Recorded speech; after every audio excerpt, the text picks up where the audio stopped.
Hello and welcome. So we have now been living in San Francisco for almost 2 months. Now I'm not sure how long the honeymoon phase is meant to last for, but it does feel like the last few days has kind of been coming to an end. By the way, I'm referring to our San Francisco honeymoon rather than my Nick's marriage, because, obviously every day is like honeymoon with Nick Parsons. So I'm not sure if it's the fact that we've had a bout of really bad weather, it's not the California I signed up for, or the fact it's just been like missing friends and family, or maybe the fact we just had a series of like unfortunate events. I mean, in no particular order, the washing machine broke, housewife problems, we had some blinds delivered which were left in our porch and then basically disappeared, so I think they might have been stolen. We had some frames that were delivered and basically were all like smashed to smithereens. Nick bumped the car, and there's now like a massive scratch down the side, and it's literally like 2 days before we're having to return the hire car. Sod's law.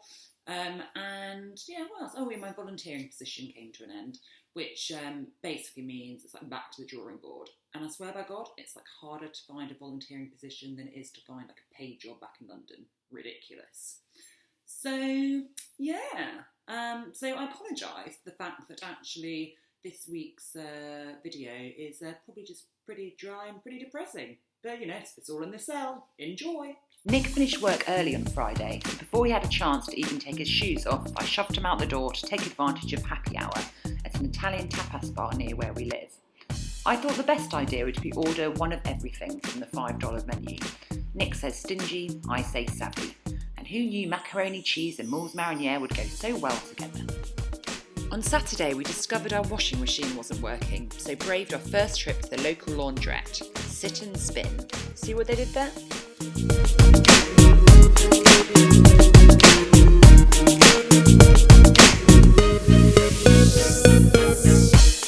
Now, I'm not sure if this was strategic, but there was an ideally located pizza place just across the road. So whilst we waited for the Daz effect to take place, we ordered 2 slices of pepperoni heaven, which basically were the same sizes as our heads put together, even more heavenly.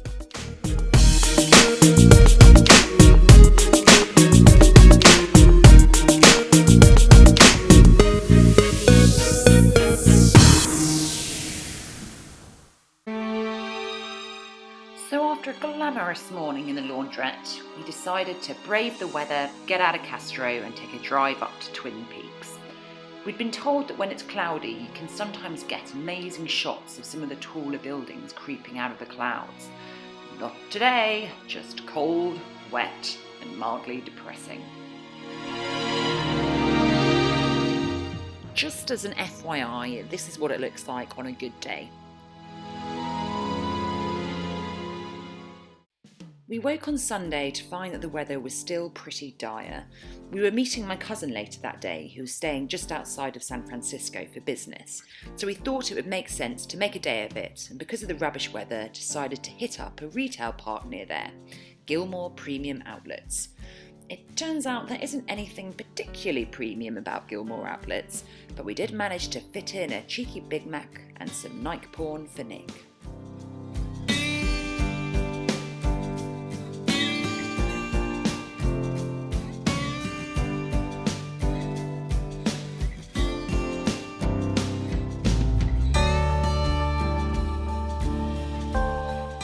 On the plus side, we did find these socks.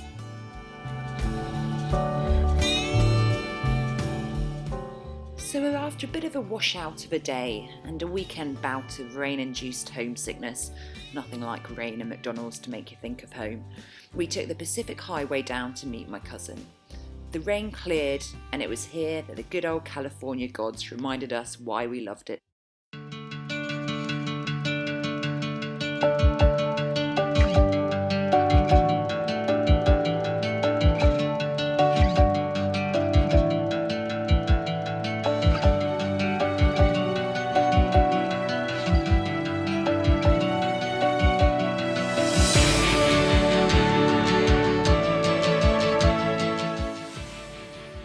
So then we jumped back in the car and rolled up to my cousin's plush hotel. Too plush for filming, I'm afraid. So yeah, that was our, exciting, fun-filled weekend. I hope you enjoyed it. But no, now that the sun is out, I'm feeling way better. And I've also still got my other volunteering position, which is working for a charity called the Shanty Project. And they're basically an HIV charity. And I'm working for them as a peer counsellor, which I'm really, really enjoying. And yeah, but I had better go, mainly because Nick called me just before I filmed this to say that there is a tramp sleeping in our porch. And he didn't want to wake him up because he felt bad because he thought it was a bit too early. So, yes, I need to go out in a minute and politely ask him to move on, mainly because we've got our blinds being delivered again and I really don't want them to go missing. But yeah, I hope you enjoyed the video and I will see you soon. Bye!